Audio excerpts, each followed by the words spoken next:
Our theme for March is parallel. It was chosen by our Kuala Lumpur chapter and is illustrated by Ollie. Parallels are everywhere in how we understand ourselves, move forward, and connect or don't. Embracing these tensions on our journey creates personal growth, deep work, and influences the world around us and how we create. Thinking on how parallels show up in our life and what that means can at times take on a negative feeling.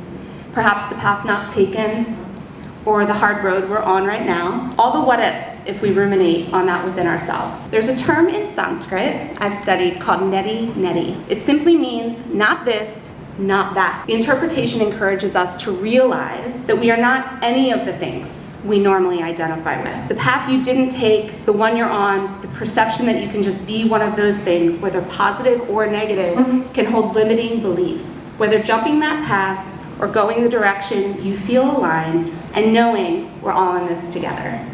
This awareness can open the door to opportunity and potential in perhaps the least expected of ways. And with that, exploring those parallels for growth is at the heart of our presentation today. You might have heard her music in the background as you were coming in. We're thrilled to be joined today by Eugenie Jones.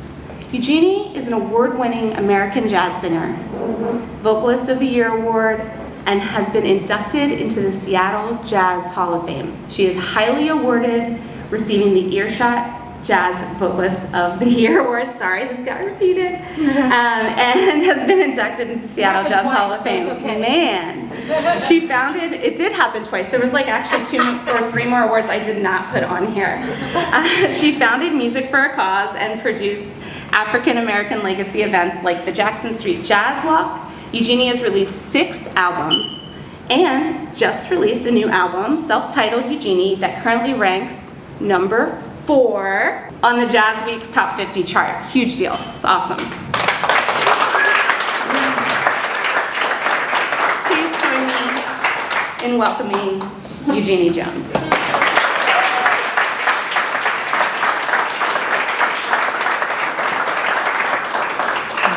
Thank you, Brandy.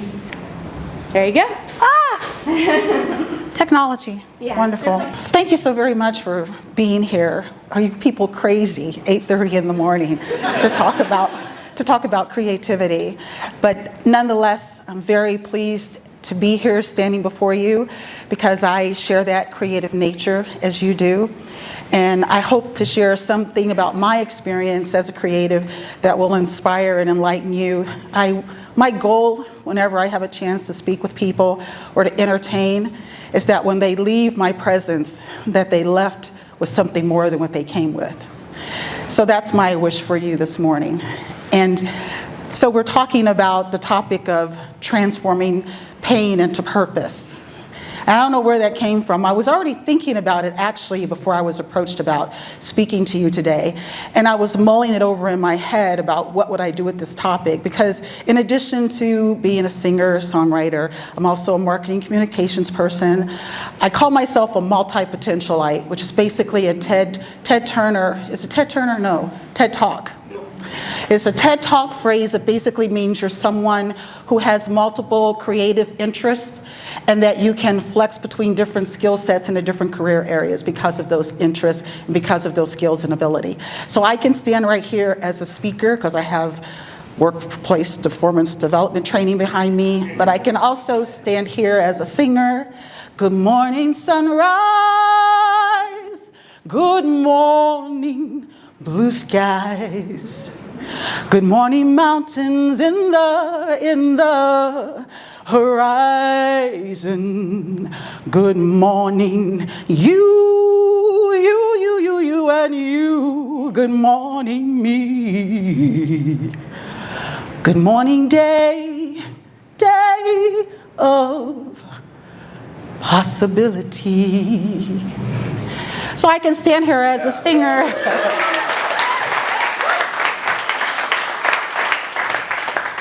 And a songwriter, because I wrote that. But I also use my marketing skills to market my music and my business in that regard. And so those different skill sets have allowed me to grow as much as I have as a singer and a songwriter. And one of the things that you and I all have that I want to talk about is dealing with pain in our lives. But before we go there, I want to just talk about risk. Because as creatives, we take risk, right? I'm taking a risk standing here talking to you today because I may stumble over some words and you might look at me and say, she can't speak, what is she talking about? Or I may lose my way and say something embarrassing, or I might fall. That could happen. Or I could walk away and feel like I wasn't successful in my ultimate goal, which is to inspire and motivate you and touch you in a deep and personal way. So all those things are before me. I put them before me. I didn't have to. So I'm already invested in that success, but I am taking a risk and trying to accomplish it. We all take risk every day. So tell us about a risk that you've taken. Not to put you on the spot, but to put you on the spot. That's what you get for meeting me up front, John. First thing that came to mind was I went to Texas to visit my parents last week, and I was white-knuckling it down those freeways because in Texas, the trucks are huge and everyone goes 90 miles an hour. So I felt like every time I was in my dad's Lincoln, Continental or whatever, I was like, I was risking it. I was totally like risking it. And there's that thing like, I want to keep up, but I don't want to die. Yeah. Thank you, John. Thank you, Lord. Thank you. So don't be shy. There's no perfect right or wrong answer. Basically, it doesn't matter what your outcome was. John could have died, and that still would have been a risk worth taking because he was going to see his parents. But it's not about the outcome. It's about the bravery and the courage to step out there and take a risk. Ready? Yeah. I think just at the base of it, expressing your heart is vulnerability. That's a risk for a lot of people.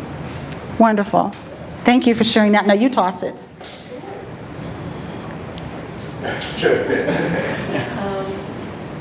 First, I was working for a really good company and had a good job and wasn't happy. And at the age of 39, I quit it all and went to art school and got my design degree.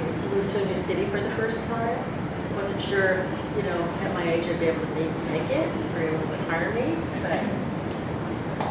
and I was scared to death, but it all worked out. Thank you.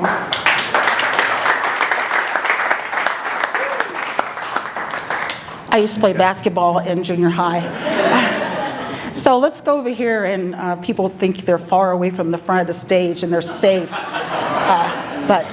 hi. A risk. A risk. Probably changing majors. I wanted to be an engineer and wasn't happy about doing all the math. And so I loved art and architecture and graphics and all that stuff. And Wonderful. Went to art school and here I am. Nice. Thank you so much.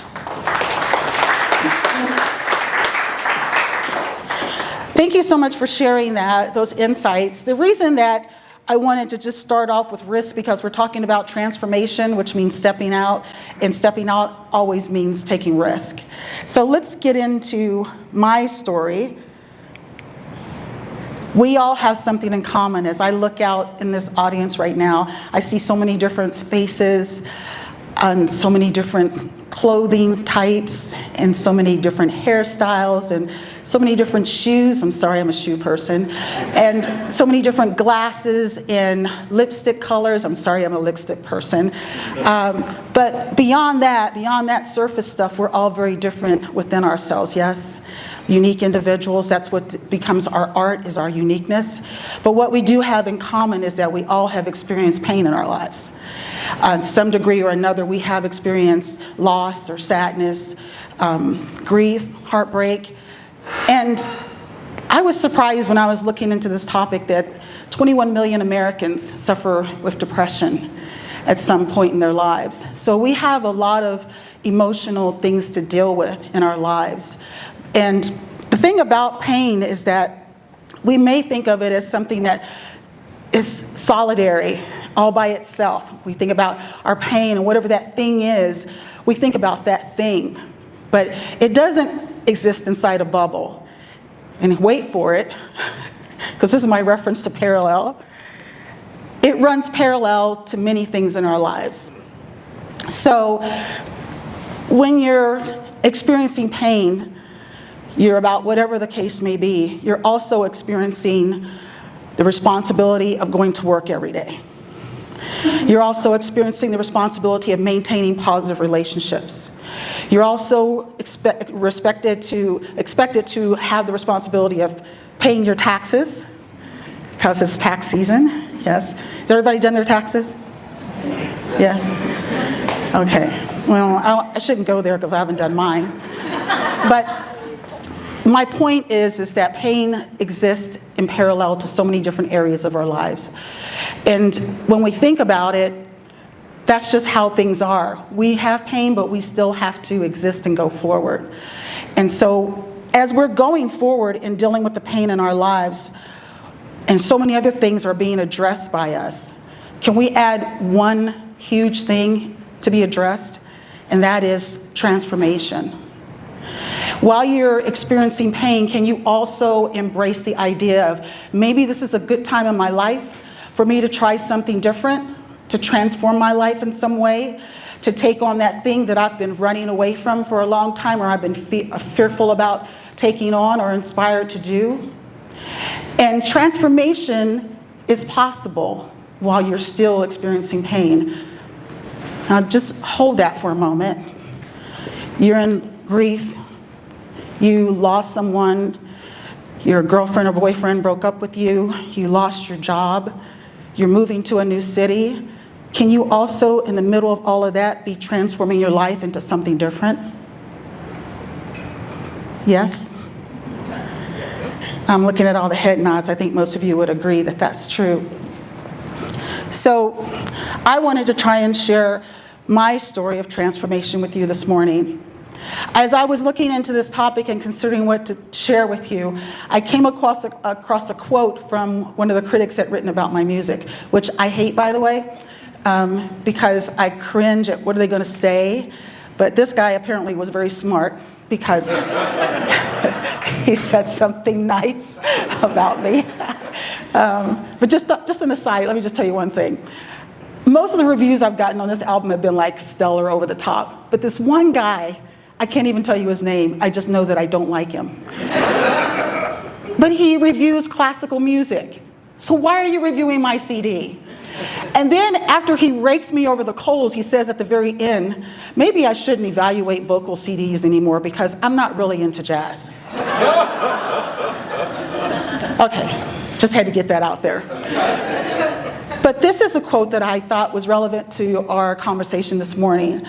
Through inspiration and an inexhaustible work ethic, Eugenie Jones has transformed herself into a jazz vocalist of impeccable quality, with a respect for the jazz tradition and the courage to try what she had never imagined, a singing career. And I like this quote, not because it's praising me, but because it's very accurate. I came into jazz from no music experience. My background was in marketing communications. My undergrad and graduate degrees are in marketing. And I still work as a contractor in marketing communications and still do a lot of design work and various projects that involve data mining and all kinds of interesting things. So I have that part of my life. But at one point in my life, I decided to pursue jazz and decided to pursue singing. And I came into it with no foundation under me, besides what God gave me intrinsically and perhaps what was passed down to me from a mother who sang throughout my life. Over the course of my career, I've released 6 albums, and I'm an independent artist, which means I have no label behind me, doing all the marketing, which is a good thing I know how to do marketing, and the design work and the pitching to radio stations to play your music. The expense of producing an album, the production costs, and the cost associated with all the other aspects of hiring artists, recording studio fees, da-da-da-da-da-da. My very first album, Black Lace Blue Tears, I saved up my tax returns for 2 years so that I could produce that album and put it to print. And it was my very first. And I didn't know how much I didn't know. And what's really amazing about it is that it ended up getting reviewed in Downbeat, which Downbeat is like an industry standard for jazz. If you can get Downbeat to say anything about you, good, bad, or indifferent, it's a wonderful thing. But not only did they write about me, they gave my album 3.5 out of 4 stars. As a debut album, and a vocal album at that, it's pretty much unheard of. But it was a tremendous blessing and encouragement for me to continue. So then I got bold and I came out with Come Out Swingin'. I'll back up to say that I won Recording of the Year through Earshot Jazz for Black Lace Blue Tears. It's the first vocal project to ever win Recording of the Year. The following couple years, I released Come Out Swingin'. And marketing mind and head, I thought, come out swinging, why not do a boxing motif thing? Come out and do like I'm a boxer, which by the way, I do teach fitness classes, so I was teaching kickboxing at the time, so it wasn't total departure. But the radio people, some of them very highbrow, didn't appreciate me showing my midriff on the cover of an album. Looks great. But it did well nonetheless. I ended up winning the first time Vocalist of the Year for Earshot Jazz behind that album. And then the next project, Players, it took me 4 years to do because I woke up inspired one morning thinking, I'm going to record a CD in each region of the United States with a different set of master artists. Because I'm thinking, what's the marketing hook? What makes this project different than the one before? And my marketing brain said that. But then the other side of my brain woke up and my feet hit the floor. And it was like, what the hell? Can I say hell? What are you thinking? That's going to cost so much money and be so much time. But I'm like a dog with a bone. Once I had the idea, I just kept pushing forward. 4 years later, the project comes out and it made it to number 7 on Jazz Week's Top 50. Was just amazing for me to experience that. Not only that, I had an opportunity for steel to sharpen steel because I worked with master musicians in New York, Chicago, Seattle, and Dallas. And those relationships helped me to be a better person because of those experiences. So I stepped out into an unknown, trying to tackle something that was pretty unheard of, especially as an independent artist, and ended up meeting some of the most wonderful people that were still friends and still maintain relationships and have been mentors to me as I've proceeded in my career. So I would not take back any piece of it, even though it was very difficult. And now flash forward to today, Eugenie Jones, Eugenie, is my next release. It's more of an introspective project. Talks about things that are personal to me. It has some of my original music on it, and I took on the task of adding cello and violin to my lineup of musicians. Well, I suppose jazz is typically piano, bass, and drum, some horn sometime, but we tend to stay away from strings because it's more costly. But I had some songs that I felt would be best embellished with strings, and so I took it on. And I would really love it if you guys go home and pop this up on your playlist and listen to it, and check out the song Starlight, Star Bright. And there's another tune on there that was involving strings, and that was Natural Woman by Aretha Franklin. Do you know that song? That song is also on my album. And also an original song called Nothing Better that talks about there's nothing better than love, the first time being in love. So a single for that album is Nothing Better, the song that I just mentioned. So this board represents 12 years of my life in this one snapshot. And a lot of work led up to being here. But I'm hoping that you notice this little diagram at the top of the page. You all see that? It's a little, I won't say cute, but it's a worm. And then he transformed into his chrysalis. Is that how you say it? Chrysalis. Thank you. And then he comes out as a butterfly, but wet-winged and can't fly yet. And then finally, there he is. And I like red. Can you tell? I like red. So there you go. And that's what I've experienced through each of these projects. The very first time that I decided to take on singing, I went to a jazz vocal jam here in Seattle. And basically means you just come up on stage, they have a band ready for you. And I wanted to do this. I decided I wanted to do this. So I'm stepping out there, and I had my song, and it was Summertime. And I know the song like the back of my hand. And mind you that I also have had a career in workplace development training. So I've stood up in front of people lots and lots and lots of times and talked about various topics, communication skills, strategic planning, blah, blah, blah. But then I got up there to sing Summertime, and I couldn't get the words out. I forgot the words to Summertime. So it was like, one of those deer in headlight moments. So there's the audience out there. Fortunately, most of them were singers because they were there for the jam as well. And everyone's looking at me, and I just start laughing. Because I couldn't believe that, how could I do that? But that was me at the worm stage, caterpillar stage. And after I had that experience, I said, I will never do that again. And so I worked at getting really good, really fast, and honed my skill set and developed further. So I just wanted to share that with you to say that's where I've come as a result of transformation, of transforming my life from what it was to who I am now, who I was back in 2013 and 2022 and 2015 and now 2025. All that happened within that time frame. But there was a moment in my life where, and I was contemplating how much I want to share with you guys, because I don't know you from a can of paint. And I don't know what you're going to think, but I decided I'm just going to share what I'm going to share. They can take it, and hopefully they'll understand or be encouraged by it. But there was a moment in my life when my mom had passed away. She had been living here with us in Seattle area, I should say, because I live in Kitsap County, for the last 7 years of her life, and then I lost her to cancer. And I had grown up my entire life listening to her sing. She sang in church choirs. She had a beautiful soprano voice, and she was often called as a guest vocalist to perform at different places.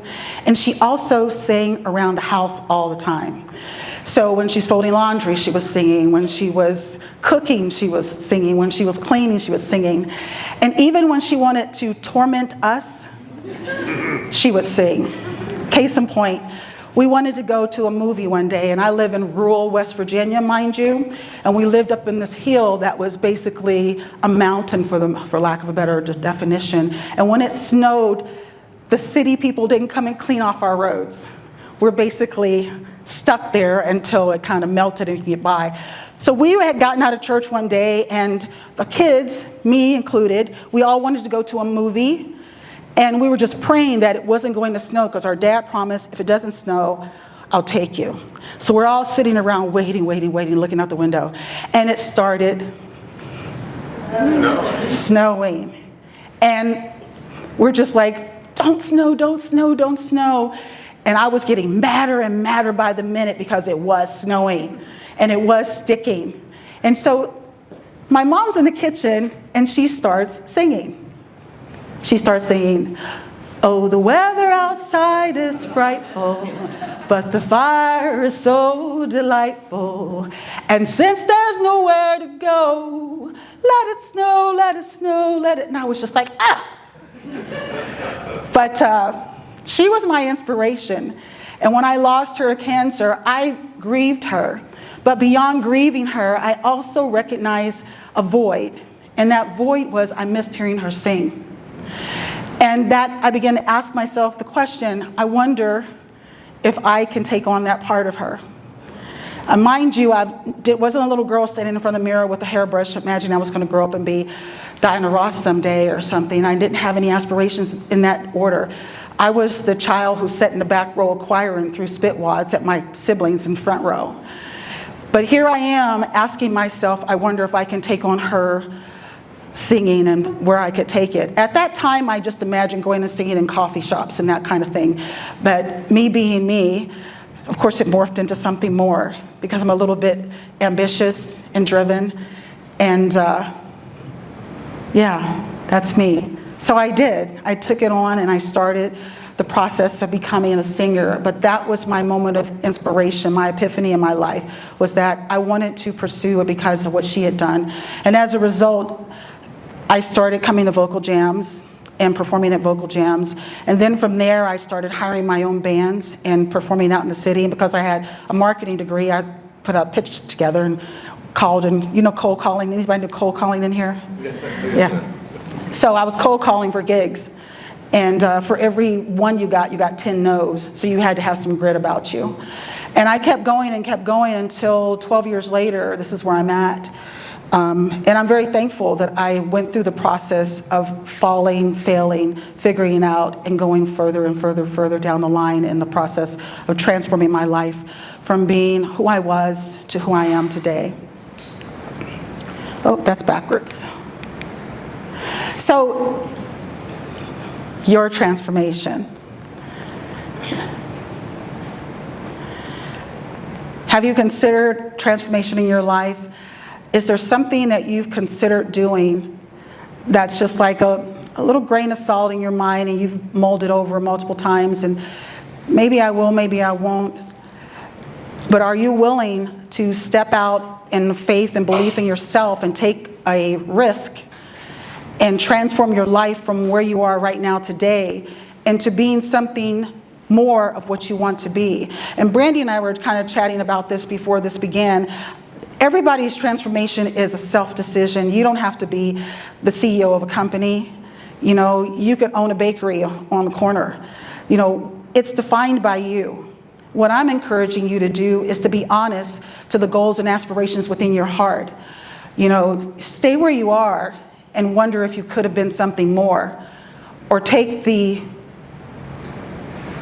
red pill and jump on. I hope you all know this, you do know this, right? Because if you don't, you got to leave the room. I'm just saying. So transformation core values, in my estimation, are try, trust, and believe. Decide what you want to do. That purpose is your decision. But once you've decided what that purpose is, lay out the groundwork about what does it look like and how am I going to achieve it. And just start with 3 things and start working to accomplish those 3 things. And then after you've accomplished or not accomplished those 3 things, timelined, go back and look at them and self-assess and say, okay, I tried A, B, C. I did really well on A and part of B, but I still haven't done C. So now I'm going to go back and do that again. And that process of self-assessment begins over and over and over again as you continue to grow and take your life in different directions. Trusting is believing in yourself and trusting that you have the ability to do whatever it is that you want to do. Where am I, Brandy, time-wise? Okay, so basically I think of this as Anthony Hopkins in The Edge. Did anybody see that movie? He basically was a multimillionaire and he got trapped in the wilderness with Alec Baldwin's character, and a bear was chasing them down, and they had to figure out how they were going to get out of the situation. And Anthony Hopkins' character said, what one man can do, another can do. And he aspired that they were going to kill the bear. Long story short, of course, it's Anthony Hopkins, and he did kill the bear. But for our lives, we should believe too that what one man can do, another can do, and whatever dreams you aspire to, you have the ability to fulfill those dreams. And it's up to you to trust yourself and believe that you can do just that. So these are the transformation experiences, I call them: risk, failure, change, course correction, and growth. And then risk, change, course correction, and growth. And then risk, failure, change, course correction, and growth. It just keeps going as our lives keep going. I believe in being a lifelong learner. Do you believe in that too? Do you believe in being lifelong learners? And that learning experience can take you any number of places. It's all up to you to decide where you want those places to be. And I encourage you to aspire to transformation. Whatever the pain is in your life, the loss of a mother, the loss of a job, the loss of a career, it morphs in comparison to your ability to rise above all of that and be exactly who you were designed to be. So thank you so much for allowing me to be here. Do we have Time for questions. Oh. Yeah, let's do about a few minutes for questions if anybody has some. Just how old were you when you jumped into your jazz career? So I could tell you that, but then I'd have to kill you. You know, I used to be in information security. I've had so many different careers. But that's one of the things that we used to say in information security. I could give you the answer to that, but then they'd have to kill you. Was it before your Saturn return or after? I'm sorry, after what? After your Saturn return? After 28. Oh, it was after. Yeah. I had basically been working in marketing communications for a number of years, and at the same time as I was pursuing a music career, I was also getting up at 5 o'clock every day and going into an office. And then I would rush home, cook dinner for my kids, because I was a divorcee with 2 boys at home, which boys are different than girls, I don't care what they say. And then I would cook dinner for them, and then I would go to jams and perform, and then come home and get up and do the same thing all over again. My first performances, one of the first performances I had on a regular basis was in Portland. I drove 4 hours by myself to Newburgh. I performed for 4 hours in 3-inch heels. And then I got in my car and drove 4 hours back home. So that idea of work was very much associated with the ascension of going through transformation. I don't think I need this, but your inner drive, your inner fire is very strong and has ignited this transformation for you. Where do you think that comes from? Is that something you've always sort of had in you in whatever career you've had, that sort of drive, or is it something that you have been able to nurture and embrace? Yeah, I do. And I think some of it is very intrinsic. We were having a conversation this morning at 5 a.m. with a radio person in Portland. They were talking about how some musicians go to school and learn their craft, and others come to it very intuitively. And my experience was very intuitive. So I go into recording studios with master musicians, and I have to be confident enough to tell them, this is what I want to do. And so that is a great deal of confidence and belief in who I am and where I should be going. And I think to a certain degree, when I was a child, it was maybe something like, I'm right and I know I'm right. But as an adult, it became more of a compromise and more of a drive to be the best person that I can be. And it still remains today, trying to be a drive to be the best person I could be. When you meet me 5 years from now, I won't be the same person that I am right now. If I'm blessed to be alive, I will be more than what I am right now, because I believe our lives and how we are a blessing to other people is for us fully realizing who we were supposed to be. And so to a degree, I think it was nature, but I also think it was nurture, because I sought after information that inspired me. I remember reading Dennis Waitley's The Psychology of Winning multiple times, and that book was an inspiration for me, like other books are for you too. So if you don't think you possess this fire that I possess, you have an amber. You just need to fan the flames. Find a way to fan the flames and surround yourself with people who believe in you and who you can trust with your dreams and aspirations. Don't tell everybody what you want to do, because everybody's not going to support you or believe in you. Save those conversations for people you can trust that you know are going to support you and lift you up. Thank you.